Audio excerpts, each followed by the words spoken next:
Nanterre de réemploi, c'est un groupe d'acteurs, d'actrices et de structures qui développent des activités décarbonées sur le territoire nantais. Ça permet d'avoir une démarche de préservation des ressources qui est aujourd'hui nécessaire. C'est un engagement politique de la part de Nantes Métropole pour promouvoir la seconde main sur le territoire. C'est avant tout un écosystème de personnes et d'acteurs engagés, à la fois des entreprises, des associations et des acteurs politiques qui ont vraiment un objectif commun qui est d'accélérer cette économie circulaire qui est absolument nécessaire aujourd'hui en vue des enjeux actuels au niveau vraiment global. C'est l'opportunité d'accéder à un réseau de partenaires nous permettant de développer des filières inédites sur des matières complexes comme le carbone. C'est un enjeu majeur pour le groupe Airbus dans les années qui viennent. C'est rassembler l'ensemble des acteurs engagés qui œuvrent de manière durable pour le réemploi, la réutilisation et l'upcycling. C'est un soutien indispensable à la création de notre filière de revalorisation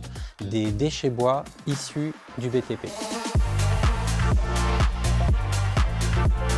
Le réemploi, ça marchera si nos activités sont soutenues et mises en avant par tout un tas d'acteurs et d'actrices. Il faut que les collectivités, les grands groupes utilisent et consomment nos solutions nouvelles, puisque c'est en faisant du volume qu'on fera changer les choses. Ça marchera si on améliore la communication et la visibilité des acteurs du réemploi, et ça fonctionnera uniquement si on arrive à convaincre les particuliers qu'en achetant un produit de seconde main, on arrive à avoir un appareil moins cher et tout aussi fiable que le neuf. Ça marchera si ça devient une nouvelle norme, si ça devient vraiment le nouveau mode de consommation et de production que les gens ont envie de consommer et que ce ne soit plus une contrainte, mais réellement une vraie envie par rapport à des produits qui sont de qualité, qui sont séduisants et qui donnent envie d'acheter, d'utiliser et de montrer au quotidien. Ça marchera si on arrive à sortir du marché d'opportunités pour se diriger vers un marché industriel avec des partenaires solides,